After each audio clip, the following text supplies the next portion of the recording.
Captain Kirk. Fascinating.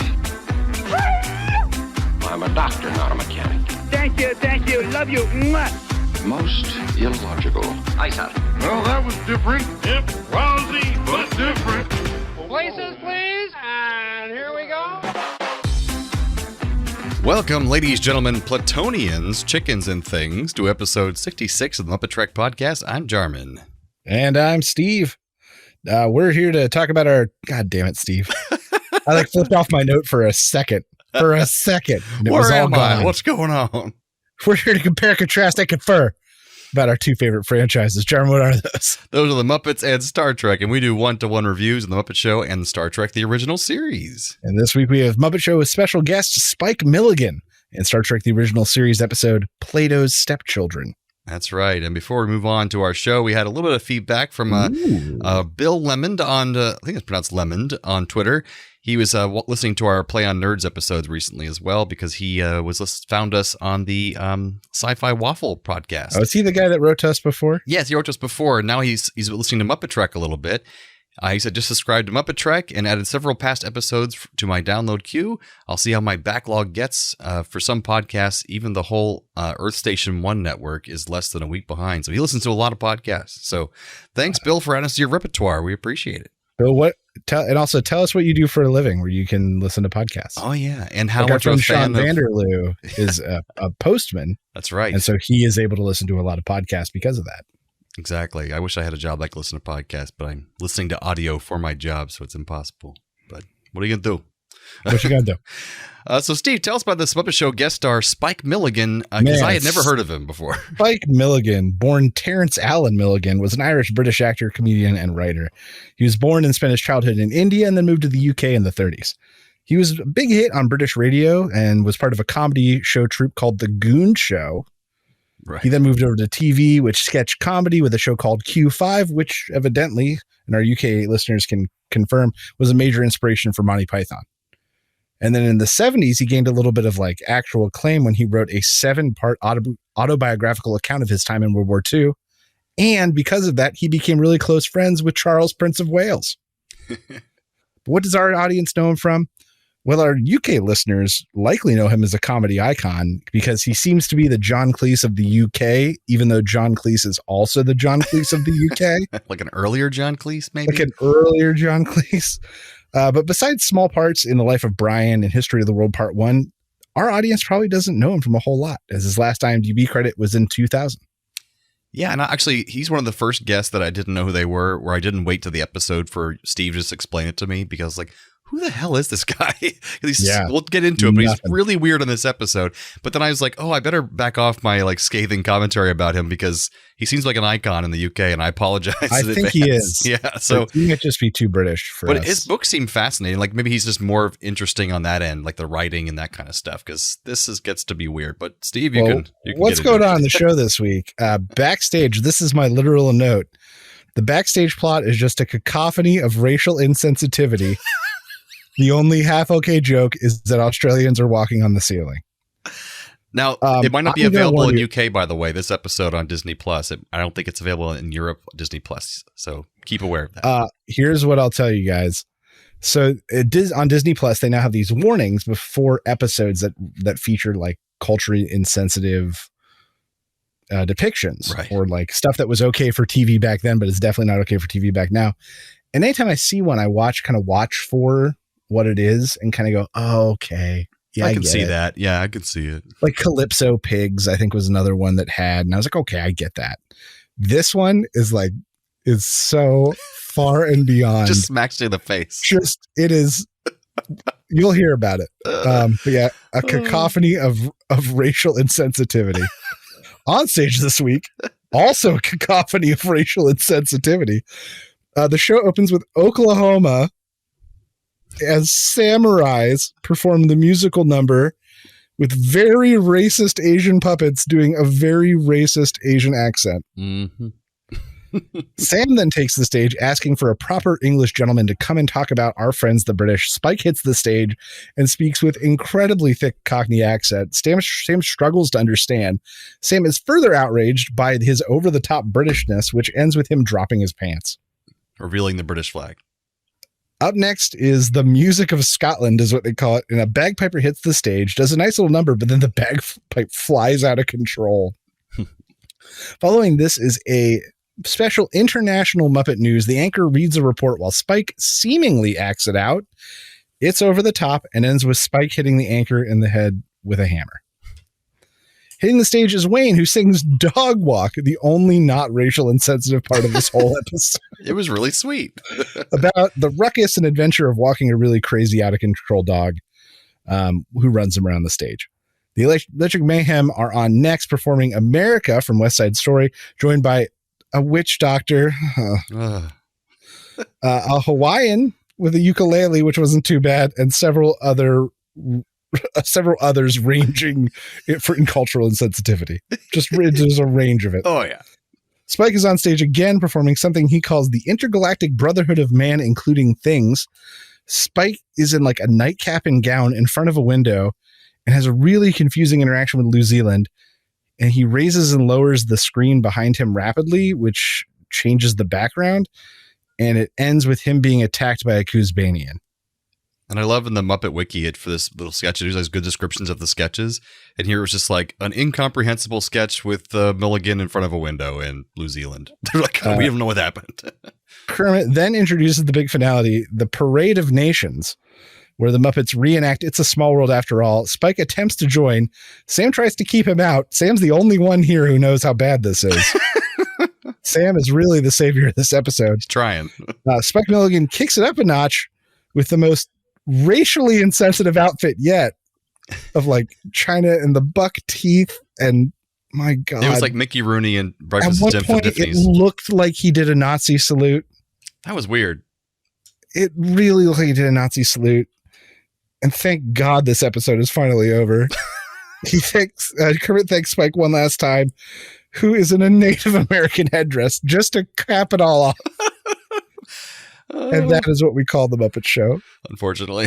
Jarman, what do you think of this week's episode of Spike Milligan? Well, honestly, if you just get past the terrible cultural insensitivity and stereotypes that were throughout this, which we obviously covered, it was just hard. Even when he wasn't doing his hyper Cockney accent, he was speaking so fast in every one of his sketches that it was difficult to hear any of his jokes, and he was plowing through his jokes so fast that I couldn't really understand them, and it wasn't funny. And he reminded me somewhat physicality-wise in the way he speaks, like Robin Williams, but it's like if Robin Williams did even more coke, like in the 70s. Yeah, I was like, I don't know what this man is saying, and I understand British accents particularly well, I think, usually, and he was just mumbling. And also a lot of times the actually audio mix was pretty bad on this episode too. I don't know if you noticed that, but like his volume was very low compared to other characters sometimes, because maybe he was just running around so much they couldn't mic him I bet properly. you he was running around so much they had trouble keeping the audio on him. Right. So he was quiet and mumbling. So I was like, I don't know what he's saying. None of this is funny. And then all of a sudden, racist stereotype hits me in the face. I'm like, Jesus Christ. So it was overall bottom of the barrel pretty bad. So I am with you in that I have never been happier to have no reason to like an episode of the Muppet Show. Right. There wasn't like a fantastic host who like overwhelmed you on top of the racism. Right. The racism throughout was just stupendous. Just astounding, the racism. And so like if it had been this episode with like Danny Kaye, I would have such mixed emotions. Oh yeah, absolutely. But thank God it was Spike Milligan, who was too British and too outlandish for the Muppets. How crazy is that? Yeah, like his humor, then the ones like that was just the physical like slapstick stuff was even too like for children almost, which is weird because I've looked up more of his stuff. He does a lot of political commentary, really intelligent stuff too, like satire. This was just like almost for like 2-year-olds, and then when he was saying things, I couldn't understand a word he was saying, so I was just like, this was just terrible. So our UK listeners, if this is not available on Disney Plus, good for you guys. Yeah. Good for you guys. Now they're gonna want to watch it now, of course, because we're saying all these things watch about it, but just man, what I can tell you right now, without remembering what else is there, that this is bottom 3 for the entire series. Probably. And I had to point Bottom out three, the entire series. it's almost like Miss Piggy for a second is aware, but she's not when she says to Kermit about this, number going on stage. Kermit's being so humanitarian by having this international representation back here. And then it's like, no, not at all. Oh my gosh. It was. So yeah, that was Muppet Show. We never have to talk about it again, except for when we talk about our bottom three, which it will be a part of Right. for every time we talk about them from here on out. And if he's so beloved, guys, we apologize, but not much we But can do man, there. this episode, between the choices made, like, who knows? Like, I don't know if I've ever been like ashamed of Jim, but this might be the first time. Oh man, Just Yeah. might be the first time. it was a different time. We'll make that Even excuse. so, like, they don't do these kind of jokes most of the time. Yeah, that's true. And to have an entire episode that is these jokes is like, what? At least they got it all in one. Maybe it's done now. Yeah. So yeah, I agree. Let's talk about the music this week, and then we can be done with it. Oklahoma, from the musical of the same name by Rodgers and Hammerstein. It's the state song of Oklahoma, but replaced another song. The song Oklahoma, A Toast. It was written in 1905 by Harriet Parker Camden and became the state song in 1935. Oh, cool. Akira do Brazil, I'm so sorry, which is what was played on the bagpipe, translates to Watercolor of Brazil. It was written by composer Ari Barroso, and it was inspired when he had to cancel his evening plans due to a torrential downpour. The Watercolor of Brazil. Gotcha. Dog Walk, sung by Wayne, written by Paul Tracy. A few others of his songs have been performed on The Muppet Show, including Something's Missing and Wishing Song. America from West Side Story by Sondheim and Bernstein, made famous in the 1961 film version and first performed in season 1 by Muppet Show guest Rita Moreno, who was in like the original cast. Oh, yeah. It's a Small World, the working title for which was Children of the World. It was written by the Sherman Brothers of Disney fame, and in 2014 it was estimated the song had been played 50 million times worldwide at various Disney attractions. Wow. And is the most played recording in history, according to their estimates. That's interesting. So, Jarman, what did you think was the best Muppeteering moment this week? If we strip aside all the cultural insensitivity, I thought I'm giving an honorable mention to the Oklahoma number because that was pretty impressive. But I'm going to give it to the walking dog number. I thought it was a great use of the stage and props and the background moving. And you have so many different dogs walking past him and around him and interacting with him. I thought that was great. And plus, it was just a charming, bright, shining light in the middle of this crap of an episode. I also gave it to the Dog Walk. Same thing. A lot of movement, single take. Yeah. A lot of coordination of people passing and moving under the set. And it makes me wish that you had seen Walkin' from last episode, which was in the UK spot that wasn't on the Disney Plus broadcast, because it uses that same backdrop and that same gimmick. Ah, gotcha. That's why I was so impressed by it this time. I hadn't seen it before. So, Jarman, what happened this week on Star Trek, the original series? Well, it wasn't real racist unless you're racist against ancient Greeks. So, I mean, I guess you can count it that way. But anyways, it's fair. This week's episode of the original series is Plato's Stepchildren. So we have Kirk, Spock, and Bones beaming down to a planet to investigate a distress call. They are greeted by a little person named Alexander, and he leads them to the rest of his people, who are apparently millennia-old aliens that traveled to Earth back in Grecian times, and they really dig the lifestyle, especially the teachings of Plato. So they just kind of kept with it, and they call themselves the Platonians. All of them, except for Alexander, however, appear to possess telekinetic powers. So that's interesting for later on. They explain that they may have lured the Enterprise here because they need a doctor, because their leader, Parman, was injured somehow. And since they have such a utopian society where there's no violence, they never need a doctor. But since Parman was injured, he was already getting a bad infection really quickly, so he needs to be helped very soon. So Bones sweeps in for the rescue and heals Parman. But when Parman begins to wake, he is in a bit of a fever state from the infection, so he starts blasting the furniture and even starts to shake the Enterprise in orbit.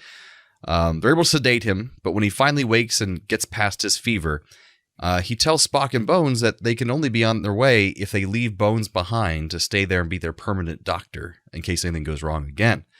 Obviously, Bones and Spock and Kirk are not cool with this, so they say no, but Parman won't have it, so he starts torturing Kirk and Spock, and then beams down Nurse Chapel and Uhura and forces all of them to perform with his telekinetic powers for the other Platonians for their amusement, humiliating all of them, basically.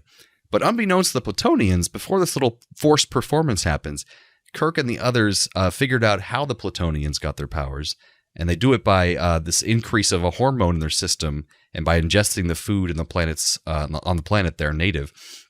So they take some of that hormone and they, eat some of the local food, but they have no idea how long it's going to take to kick in. And then once it does, they'll have even more telekinetic powers than the Platonians.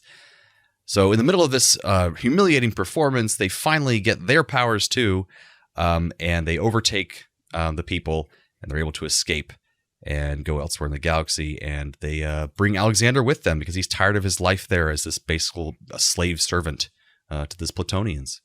So, Steve, what did you think of Plato's Stepchildren? So, here's what I'll say. It felt really fitting. You know how, like, the last 2 weeks, I was really hoping that we were going to have like a monumental episode of Star Trek because we had two really great hosts in a row. Oh, yeah. I feel like these are two of the most erratic episodes of either show. And it's extremely appropriate that they somehow lined up. Interesting. There were some things I liked. Once again, Bones is like thwarted by a simple cut. It's really funny. It's just like a repeating theme this season. I didn't think about that. This felt like an episode out of season 1, in that it followed the same pattern of like, team goes down, something happens to Enterprise. Enterprise has to leave. Team has to resolve it on their own. Mm-hmm. And it really followed that, and we haven't seen a lot of that since like season 1, maybe early season 2.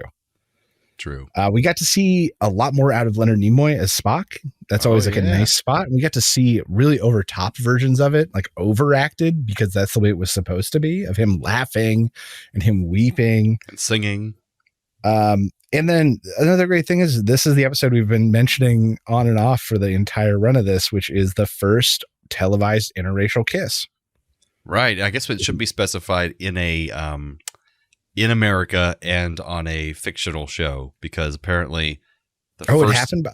Apparently there is one. The first interracial kiss on American network television was between Nancy Sinatra kissing Sammy Davis Jr. On a show called Movin' with Nancy, but it wasn't a fictionalized show. It was just like a variety show kind of thing. So it's a little different. I like that even for this time, they had to frame it that they were being forced against their absolute will. Right. To kiss it. And that was likely one of the only reasons they were able to do it at all. To get away with it. So it was funny, even though it was groundbreaking, the way they had to frame it was really not great.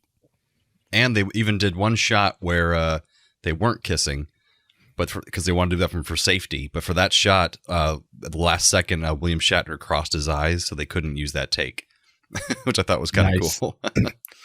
Things I struggled with a little bit.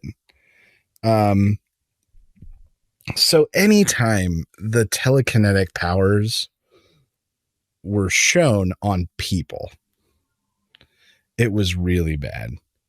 It just equated to Shatner and DeForest Kelley and Leonard Nimoy like flopping around like idiots. Yeah, punching themselves and stuff. Punching themselves and rolling against walls.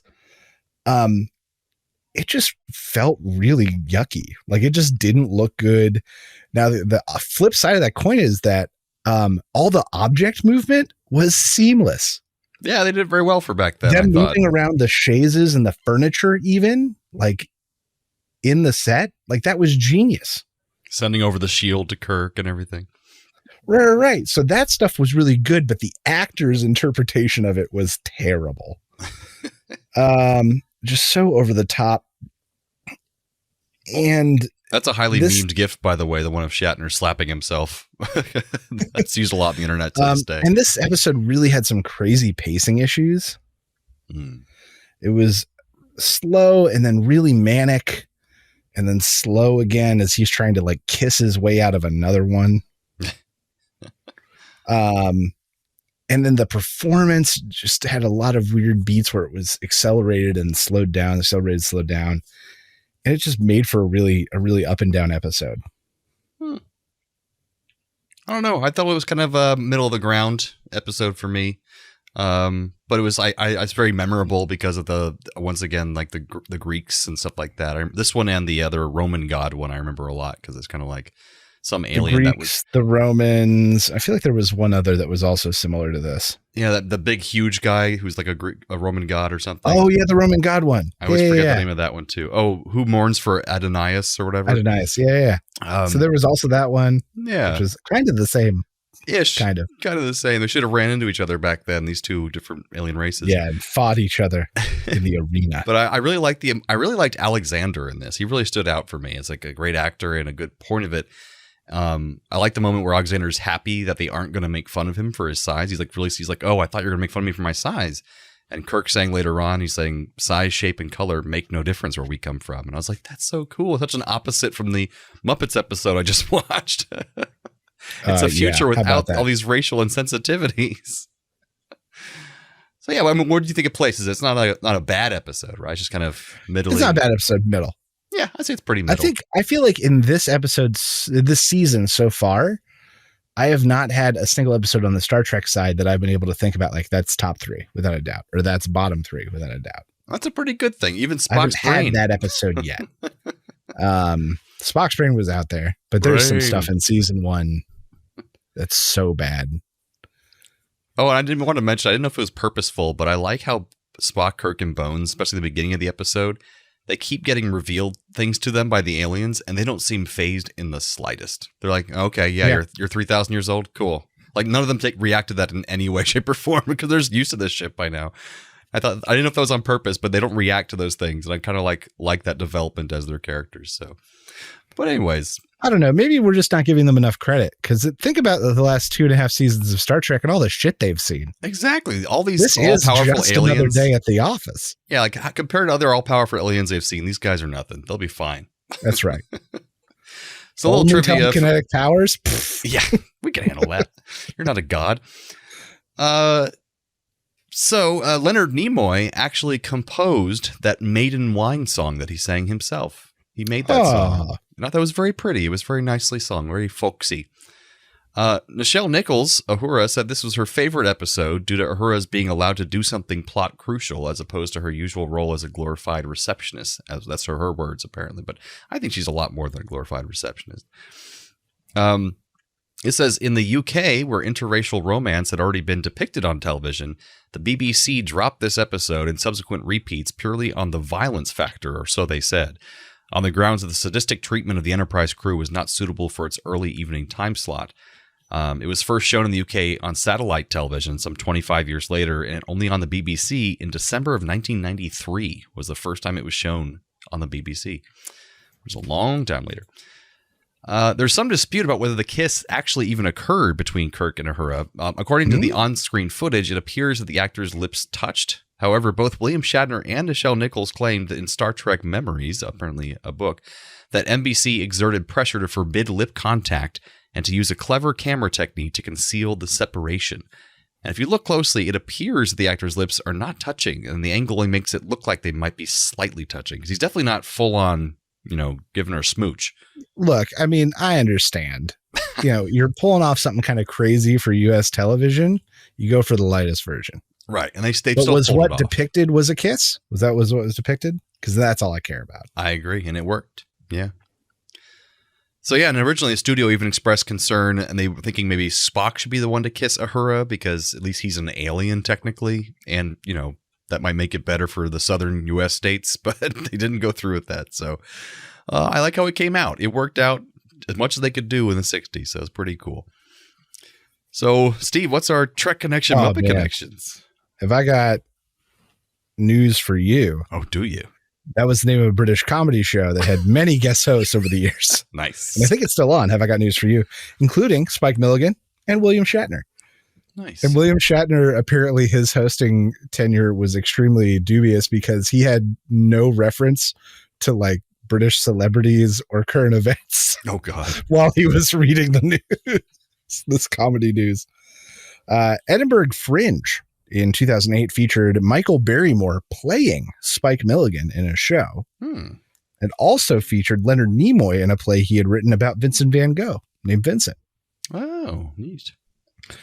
Spike was in History of the World Part 1, which also featured Orson Welles as the narrator, while Orson Welles also narrated the trailer for Star Trek: The Motion Picture. Ah, yes. Bam. Connected. That's pretty great. And of course, they're connected because they're the same episodes. They're so similar. I mean, this week they kind of were. I mean, Sam the Eagle thinks that Spike Milligan is going to help him out, but he betrays him by being a bombastic fool.